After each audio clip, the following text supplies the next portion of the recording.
All right, so we want to look at modeling using variation, and that basically is just direct variation, inverse variation, and joint variation. Now, you've done this before, probably in pre-algebra, again in Algebra 1, again in Algebra 2. So when we're talking about direct variation, they might also say that one quantity varies directly with another.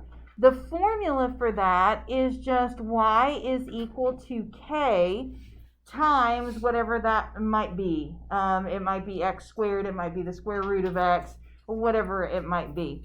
K is called the constant of proportionality, and basically it shows the relationship between y and x. Inversely, if you think about if we have something varying inversely, basically we've still got the k and we've still got the x to the n, but you'll notice that we've moved it down to the denominator instead, like a reciprocal. All right, so you could write it as two separate pieces, or you could combine it into the one. And then jointly is when it varies with two different things. So if it varies jointly with like x and z, then it's with those two different things. And those can be direct or inverse or whatever as well. So let's look at some examples. For each of these, we're going to want to write an equation that describes the relationship between these variables, and then we'll find the unknown value that they're asking us for. Okay? So for the first one, it says y varies directly. So we know that we're using this equation up here. Y varies directly as the square root of x. And when x is equal to 4, y is equal to 12. Okay, well, first off, let's go grab this formula. Y is equal to k, x to the n. And it says y varies directly with the square root of x. So that x to the n is the square root of x. You could write that as the square root of x. You could write it as x to the 1/2, whichever you like better. But y varies directly with the square root of x is how we would write that. Then it says when x is equal to 4, y is equal to 12. They want us to find k, the constant of proportionality. And the way that we can do that is they just gave me an x and a y. So if I plug in 4 for x and 12 for y, what's the only unknown that's left? K. And I can solve for it, right? So let's do that. Let's put 4 in for x and 12 in for y. So square root of 4, 2. So how do I get k by itself? Divide both sides by that 2, and we'll get k is equal to 6. All right, so let's take that 6 and let's put it back up here in the equation in the place of k. So we'll have y is equal to 6 square roots of x. So for the first part, when it says write an equation describing the relationship of the given variables, there it is.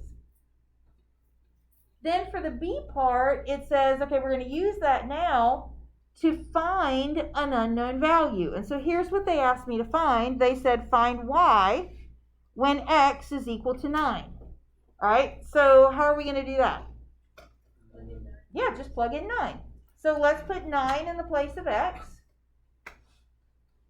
And then what would you get for y? 18. So square root of 9 is 3. And 3 times 6 is 18. So depending on whether they tell me it's direct variation, inverse variation, or joint variation, that determines the formula I start with. I'll solve for my constant of proportionality, and then I'll have my equation, and then I can plug in anything they want me to find whatever other value they want me to. All right, look at another one of those. Example number 2 says y varies inversely with the cube of x, and when x is equal to 2, y is equal to 1/4. So let's start with that y varies inversely thing. Okay, so remember a second ago we said this was our inverse equation, k times 1 over x to the n, or k over x to the n. So I've written it that second way, k over x to the n. So it says y varies inversely with the cube of x. So how do you write the cube of x? X to the third, right, x cubed. All right, so y varies inversely with the cube of x. All right, now we need to find our k value. So it says when x is equal to 2, y is equal to 1/4. So what do we want to do with that information? Plug it in. So if I put 2 in for x and I put 1/4 in for y, the only unknown is k, and I can solve for it. So go ahead and solve for k, see what you get.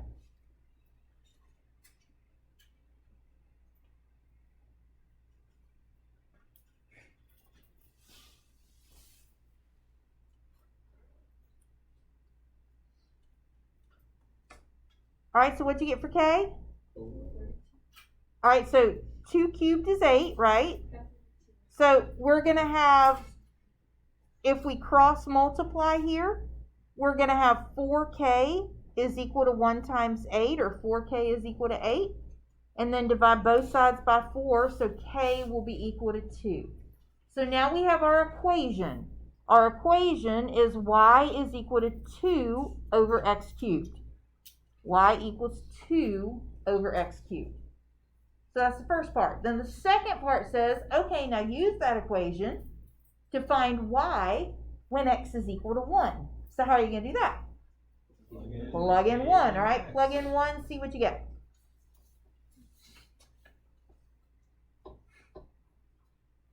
All right, what'd you get for y?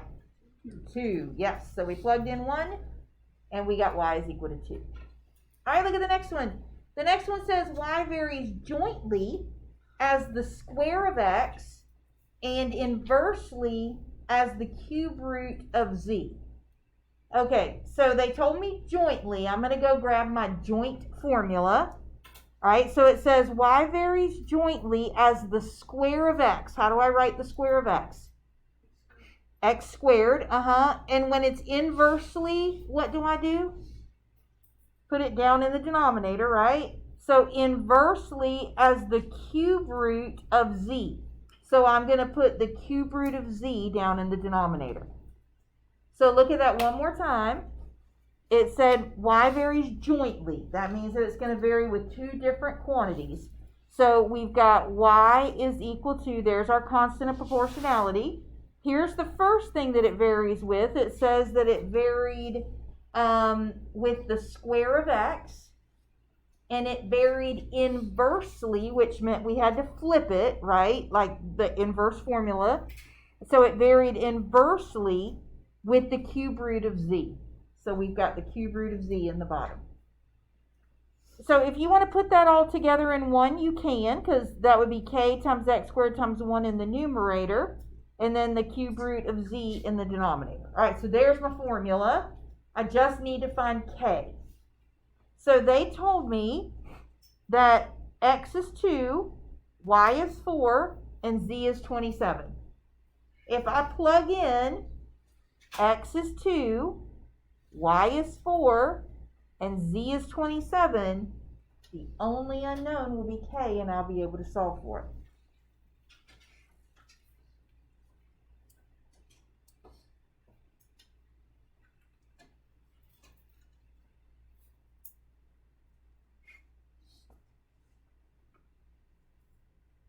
All right, so what's the cube root of 27? 3. So we know 2 squared is 4, so that makes this a little bit easier to see. How am I going to get k by itself? Okay, so you're both right. Multiply by 3 and then divide by 4. So I'm going to multiply both sides by 3. So when I do that, I'll have 12 is equal to 4k, and then I'm going to divide both sides by 4, and we'll get k is equal to 3. So go put 3 in for your constant of proportionality, and now we've got our joint equation.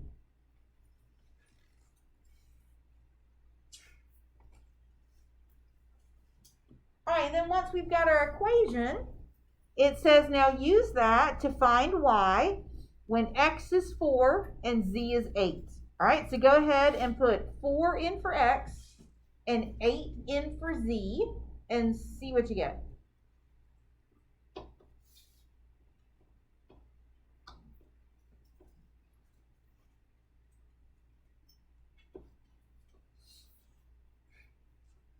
So what's the cube root of 8? 2. And what's 4 squared? 16. So we're going to have 3 times 16 over 2. 3 times 16 is 48. And 48 divided by 2 is going to give us 24. So those are our 3 different types of variation. Now, sometimes they'll put those into more of a word problem format. It's still the exact same thing. Okay, so here's an example of that. It says the rate of vibration of a string under constant tension varies inversely with the length of the string. If a string is 24 inches long and vibrates 128 times a second, what's the length of a string that vibrates 64 times a second? Okay, if we take the word problem out of that, all that they told me is that the string varies, the vibration of the string, so vibration varies inversely with length. So vibration varies inversely with length. So again, if you look at your inverse formula, normally we would say y is equal to k over x. So all that we're doing is just, instead of saying y varies inversely with x, it's the vibration varies inversely with the length. Okay? Then they're going to give me some values so that I can find k, right? So if you'll notice, it says the string is 24 inches long. Where am I putting 24? In the denominator for L, right. And then it vibrates 128 times per second. Where am I putting 128? In for V. So they're going to give me my L value and my V value so that I will be able to solve for K. So how do I get K by itself? Multiply both sides by 24. So I get my constant of proportionality is 3072. So now I've got my formula that the vibration of the string is equal to 3072 divided by the length of the string. Okay, so now they say, now that you have a formula, use that formula to find the length of the string that vibrates 64 times per second. So where does 64 go? It goes for V, right? And that enables me to solve for L, which is good because it said, what's the length? That's what I'm supposed to be finding. Okay, so how am I going to solve this guy? Eventually, yes. I'm going to cross multiply, but then you're right, I'm going to divide by 64. So I'm going to cross multiply. I'll have 64 times L is equal to 3072 times 1. So 64L is equal to 3072. And then divide both sides by 64. And I'll have my length is 48 inches. Okay? So even if they put it in a word problem format, it's still the exact same thing. We're still just going to pull those pieces out. Okay?